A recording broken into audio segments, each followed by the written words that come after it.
สวัสดีน้องๆและหมู่เพื่อนทุกคนขอต้อนรับเข้าสู่รายการศึกษารูปแบบใหม่ที่จะพาน้องๆไปมวลซืนพร้อมกันเรียนรู้สิ่งต่างๆไปพร้อมกันในรายการเรียนรู้ร่วมกัน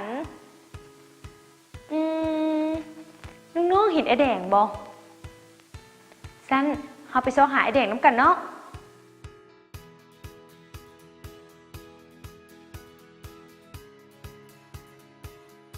ไอ้แดงกำลังเฮ็ดหยังอยู่สบายดีนกยุงไอ้กำลังอนามัยเดินโรงเรียนอยู่ว้าวคือดีแท้สมเสยเด้อที่เฮ็ดให้บ้านเฮือนสะอาดงามตาบ่คือเรื่องที่จะเล่าต่อไปนี้มันบ่ค่อยดีปานใด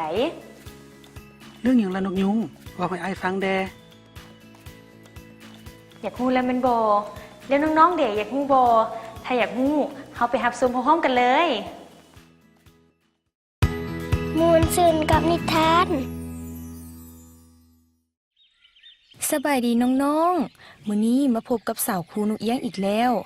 มื้อนี้สาวครูนุเอียงจะมีนิทานม่วนๆมาเล่าให้น้องๆฟังอีกเช่นเคยซึ่งนิทานเรื่องนี้มีชื่อว่าป่าไม้คือชีวิต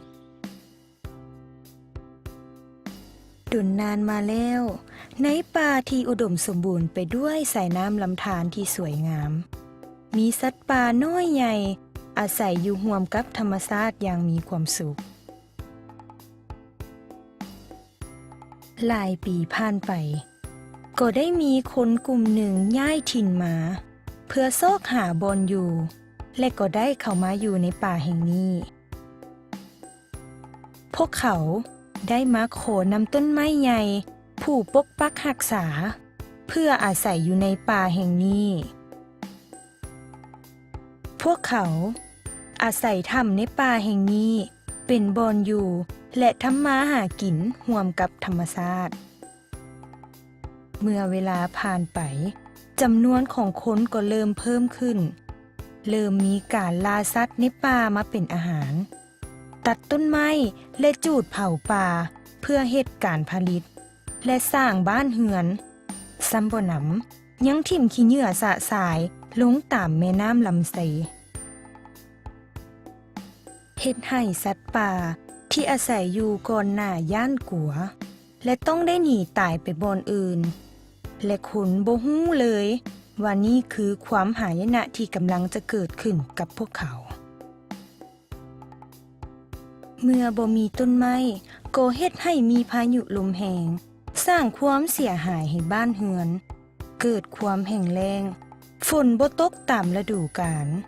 สายน้ำที่เคยอุดมสมบูรณ์ก็บกแห้งและเต็มไปด้วยขี้เหงื่อที่พวกเขาได้ทิ่มลงไปเฮ็ดให้ผู้คนพากันเจ็บป่วยและล้มตายผู้คนที่เหลือจึงได้พากันไปหาต้นไม้ใหญ่เพื่อถามหาสาเหตุของภัยพิบัติดังกล่าวต้นไม้ใหญ่ได้ตอบพวกเขาไปทุกสิ่งทุกอย่างที่เกิดขึ้นนี้ก็ย้อนน้ำมือของพวกเจ้านั่นเองย้อนพวกเจ้าตัดไม้ทำลายป่าทิ่มขี้เหงื่อสะทรายทำลายสิ่งแวดล้อมสุดท้ายก็ก่อให้เกิดภัยธรรมชาติกลับมาทำให้พวกเจ้าเองถ้าพวกเจ้าบ่อยากเป็นแบบนี้พวกเจ้าทุกคนต้องช่วยกันปลูกป่าและรักษาสิ่งแวดล้อมนี่ก็เพื่ออนาคตของพวกเจ้าก็คือสัตว์ป่าทั้งหลายนเวลาผ่านไปบ่ดนเมื่อทุกคนเอาใจใส่รักษาสิ่งแวดล้อมและปลูกป่าไม้คืนช่วยกันรักษาความสะอาดในบ้านของพวกเขา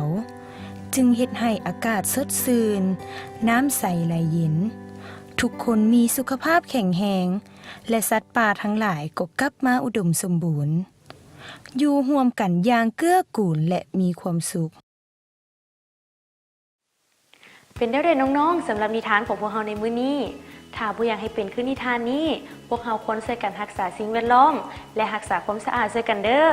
ำมันแล้วน้องๆการรักษาสิ่งแวดล้อมเป็นสิ่งที่ดีได้และมื้อนี้ไอ้แดงก็มีการ์ตูนม่วนๆจะมาให้น้องๆได้เบิ่งนํกันซึ่งเป็นเรื่องราวของหมู่ของพวกเขาอยู่ที่บ้านป่าผาสุกนั่นเองว้าวดีแท้แดงซึ่งจะเป็นเรื่องราวเกี่ยวกับอย่างนั้นเฮาไปรับชมพร้อมๆกันเลย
สันติเบิ่งแม่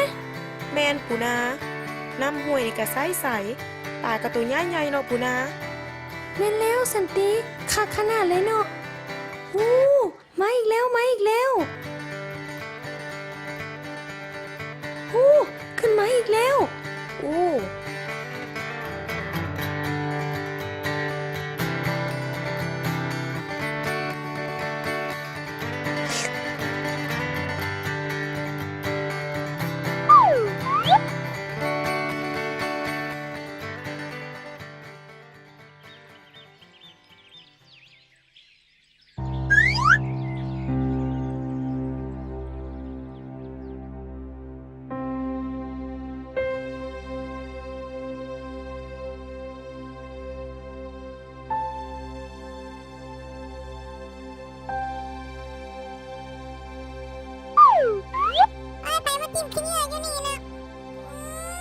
เด้ปูนาปลาขึ้นมาอีกแล้ว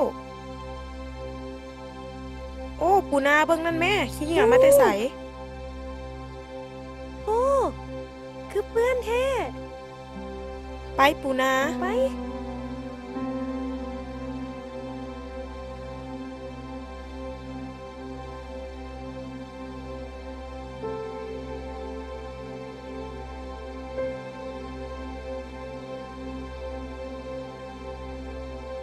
อู้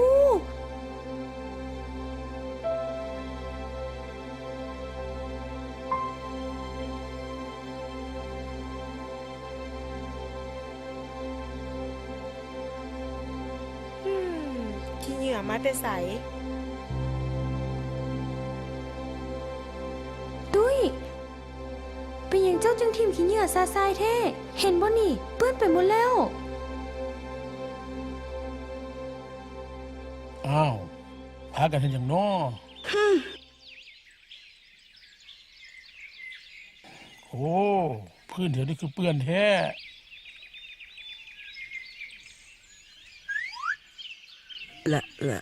ละนี่โฮตู้ อืมการทิมเหียซะซานี่มันบ่ดีไร หลานขอโทษพอตู้ ตุ้ยเจงหูบ่ถ้าหลานทิมเหียลงตามพื้น ก็จะเฮ็ดให้พื้นนี่เปื้อนเปอะบ่งามตา ถ้าทิมลงน้ำนอกจากจะเฮ็ดให้เปื้อนเปอะแล้ว มันยังเป็นมลพิษทำลายสิ่งแวดล้อมอีกหูบ่ฉะนั้นพวกเขาทุกคนต้องช่วยกันรักษาความสะอาดบ่ทิมขี้เหงื่อสะทรายต้องเก็บไว้ไปทิมลงถัง หรือบ่อนที่เพิ่นให้ทิมขี้เหงื่อเฉพาะเด้อ แต่นี้ต่อไปค่อยเจอบอทีมขี้เหงื่อซาซาอีกแล้ว มาพวกหลาน มาช่วยกันเก็บเมี่ยงขี้เหงื่อให้บ้านเฮาสะอาดงามตาน้ำกันไว้ เจ้าพอตู้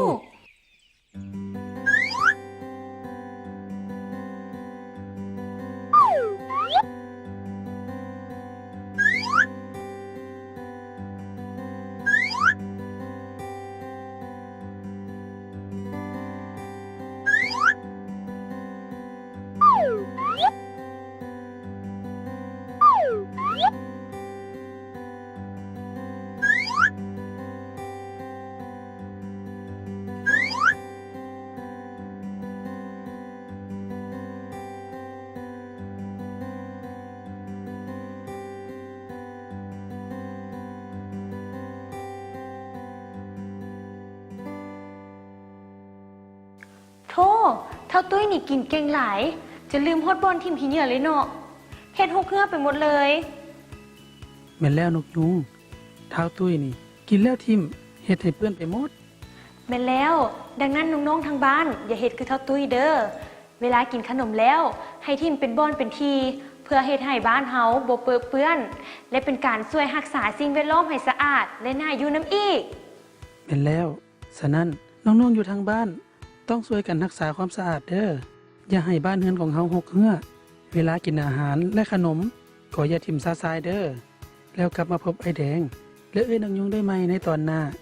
สำหรับมื้อนี้ขอกล่าวคำว่า สบายดี บ๊ายบาย